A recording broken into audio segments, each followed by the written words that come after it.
There's a specific doorway I want to tell you about first, out of order. I'd just gotten back from 10 days away for work, dragging a suitcase up 3 flights because the elevator was out, and I unlocked the door expecting exactly what I'd spent a year of my life dreading. A dark apartment, no sound, nobody home. Theo was out at a friend's birthday. I knew that before I even opened the door, and I stood there in the doorway, waiting for the old ache to show up, the one I used to feel walking into empty rooms. It didn't come.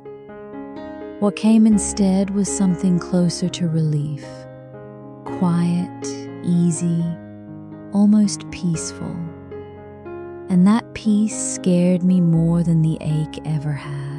Because if I didn't miss him, even a little, in the one moment practically built for missing someone, I had to ask myself a question I'd been avoiding for 3 years.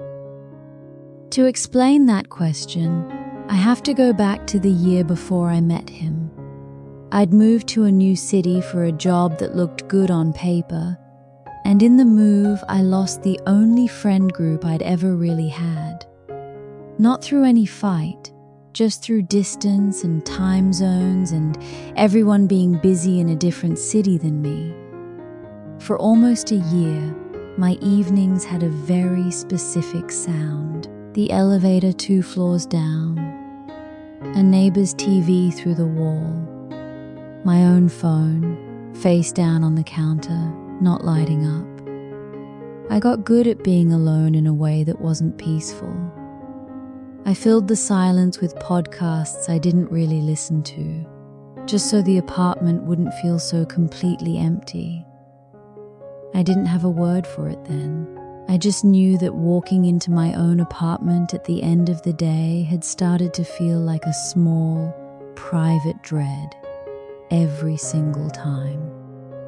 I met Theo at a co-worker's dinner, the kind I almost didn't go to because going home to nothing sounded easier than making conversation. He walked me to my car after, and we talked for another 40 minutes standing on the sidewalk. And when I finally drove home, my apartment didn't feel the way it usually felt. I told myself that was chemistry. I told everyone that was chemistry. My sister Elle, my co-workers, myself. Over and over for 3 years. Looking back, what I actually felt that night was the specific, physical relief of not walking into silence for once. I didn't know yet that relief and love can feel almost identical from the inside, especially if you've been lonely long enough to forget the difference. We were inseparable within a month. I told people it was because we just clicked. Some of that was true, but some of it was that being around him meant I didn't have to hear the elevator, or the neighbor's TV, or my own phone staying dark. The 3 years that followed were easy, in a way I was proud of. No big fights, no dramatic breakups and reconciliations. Just a steady, comfortable rhythm. Thursday dinners at the same Thai place. Sunday grocery runs together, even for things I could have picked up alone. I filled my calendar with him and told myself it was because I loved spending time with him. Some of that was true, too. But if I'm honest, I was also making sure no evening had a gap in it wide enough for the old silence to crawl back in when small things bothered me. His habit of checking his phone mid-conversation, the way he'd make plans for us without asking, I let them go quickly, faster than I let things go with anyone else in my life. I told myself that was maturity, picking my battles. Some of it probably was, but some of it was that I was more afraid of the quiet after a fight than I was invested in actually winning one. I never once, in 3 years, spent a full evening alone by choice. Not because Theo asked me not to, because I never tested what it would feel like. Which brings me back to that doorway. 10 days at a conference, the longest we'd ever been apart. I'd expected to spend those 10 days a little homesick, counting down. Instead, somewhere around day 4, I noticed I hadn't thought about him much at all. I told myself that was normal. People get busy. That's what distance does. Then I came home, climbed 3 flights because the elevator was out, unlocked the door to a dark, quiet apartment. The exact scene I used to dread more than almost anything, and felt nothing but calm. Not sadness that he wasn't there, not the old ache, just a strange, settled quiet, the kind I hadn't let myself sit in for 3 years. I stood in that doorway for a long moment before I turned on the light, because some part of me already knew that peace wasn't supposed to be the feeling.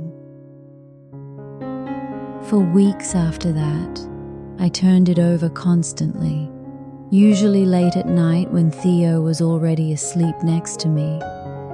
Did I not love him? That felt too extreme, too cruel. For 3 years, that had mostly felt good. I started testing the feeling, almost like a scientist. I'd sit across from him at dinner and try to locate the thing I used to feel on that sidewalk the night we met. Sometimes I found it. Mostly what I found was comfort, which is not nothing, but is also not the same thing. I kept asking myself the wrong question. I kept asking, do I love him? As if it were a single yes or no fact I could check. What I actually needed to ask was harder. Would I have chosen him? Specifically, if I hadn't already been so afraid of an empty apartment. I didn't have an honest answer. That, itself, was the most honest answer I had.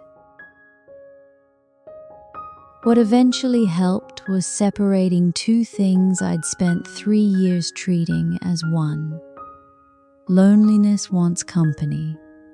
Almost any company, if it's kind and steady and shows up on time. Love wants a specific person, not just someone, but him in particular. Even on the nights being alone wouldn't have been so bad. I couldn't tell which one I'd been running on, because I had never once let the loneliness go unsolved long enough to check. This wasn't really about whether Theo was good to me. He was. It was about whether I'd chosen him, or whether I'd chosen not to be alone and let him fill that role because he happened to be the one standing there. That's a harder thing to admit than we grew apart or it just didn't work out. It doesn't put the story on him at all. It puts it entirely on the year before I met him and the silence I never learned how to sit inside of. Love and relief can wear the exact same expression from the inside. The only way I know to tell them apart is time.